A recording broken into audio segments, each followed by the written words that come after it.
У меня интересный вопрос реально. Как с помощью парового камина можно зонировать пространство? Я вам отвечу на этот вопрос. У меня сейчас заложен в проект как раз камин.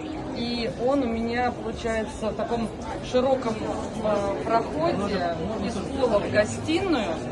И вот я его прямо установлю в некую конструкцию, и он будет эффектно просматриваться с 3 точек.